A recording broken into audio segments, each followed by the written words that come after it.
ನಮಸ್ತೆ ಸರ್. ನಮಸ್ತೆ. ಹೆಸರು ದಯಾನಂದ್ ಡಿ.ಟಿ. ಹೇಗಿತ್ತು ಮೂವಿ? ಚೆನ್ನಾಗಿತ್ತು. ಹುಡುಗಂದು ಎಲ್ಲ ಚೆನ್ನಾಗಿ ಇದು ಮಾಡಿದ್ದಾನೆ. ಮ್ಯೂಸಿಕ್ ಎಲ್ಲ ಚೆನ್ನಾಗಿ ಬಂದಿದೆ. ಎಲ್ಲರೂ ಮನೆಯವರೆಲ್ಲ ಫುಲ್ ಕೂತು ನೋಡುವಂಥ ಒಂದು ಫ್ಯಾಮಿಲಿ ಸ್ಟೋರಿ ಚೆನ್ನಾಗಿತ್ತು.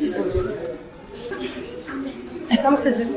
ಹೆಸರು ಹೇಗಿತ್ತು ಮೂವಿ? ಒಳ್ಳೆ ಇತ್ತು.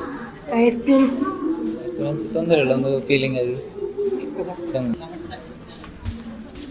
ನಮಸ್ತೆ ಮೇಡಮ್. ನಮಸ್ತೆ. ನಿಮ್ಮ ಹೆಸರು? ಬರ್ತಾರೆ ವರದಲಕ್ಷ್ಮಿ. ಹೌದಾ, ಹೇಗಿತ್ತು? ಚೆನ್ನಾಗಿತ್ತು, ಸೂಪರ್ ಆಗಿತ್ತು, ಒಳ್ಳೆ ಥೀಮ್ ಇತ್ತು ಅದರಲ್ಲಿ. ಎಕ್ಸ್ಪೀರಿಯನ್ಸ್ ತುಂಬ ಅದರ ಬಗ್ಗೆ ಅಂದರೆ ಇದನ್ನು ಇನ್ನೂ ಸ್ಟಡಿ ಮಾಡಬೇಕಾಗ್ತದೆ. ಯಾಕೆಂದರೆ ಅದರಲ್ಲಿ ಇನ್ವಾಲ್ವ್ ಆದಾಗ ಪ್ರತಿಯೊಬ್ಬರು ಒಂದಲ್ಲ ಒಂದು ಸಮಸ್ಯೆಯಲ್ಲಿರುವಾಗ ಅದನ್ನು ಯಾವ ಥರ ಸಾಲ್ವ್ ಮಾಡಬೇಕು ಅಂತ ಇದರಿಂದ ಅರ್ಥ ಮಾಡಿಕೊಳ್ಳೋಕ್ಕಾಗ್ತದೆ ಅಂತೇಳಿ. ನಮಸ್ಕಾರ. ಸಂಜೀವ ಕುತ್ಪಾಜೆ. ಮೂವಿ ಎಕ್ಸ್ಪೀರಿಯನ್ಸ್ ಭಾಳ ಒಳ್ಳೆಯ ಫಿಲ್ಮು. ಮಾಮೂಲಿಗಿಂತ ಭಿನ್ನವಾದ ಕತೆ, ಭಾಳ ಚೆನ್ನಾಗಿದ್ದಂಥ ಆ್ಯಕ್ಟ್ ಮತ್ತು ಡೈರೆಕ್ಷನ್ ಭಾಳ ಚೆನ್ನಾಗಿತ್ತು. ಹಾಡು ಮನಮುಟ್ಟುವ ಹಾಗಿತ್ತು. ಭಾಳ ಒಳ್ಳೆಯ ಫಿಲ್ಮ್.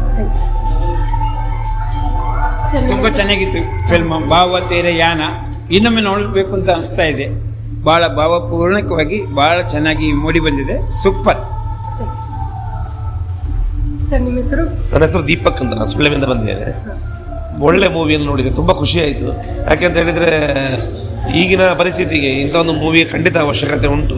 ಒಂದು ಒಳ್ಳೆ ಸುಂದರ ದೃಶ್ಯಕಾವ್ಯ, ಎಲ್ಲರೂ ಬಂದು ಸಪೋರ್ಟ್ ಮಾಡಬೇಕು. ಬೆಸ್ಟ್ ವಿಶಸ್, ಒಳ್ಳೆಯದಾಗಲಿಲ್ಲ ಅವರಿಗೆ. ವಸ್ತುನಿಷ್ಠತೆ, ವಿಶ್ವಾಸಾರ್ಹತೆ, ನಿಖರತೆಗಾಗಿ ನೋಡ್ತಾ ಇರಿ ನ್ಯೂಸ್ ಪುತ್ತೂರು, ಜನಮನದ ಪ್ರತಿಧ್ವನಿ.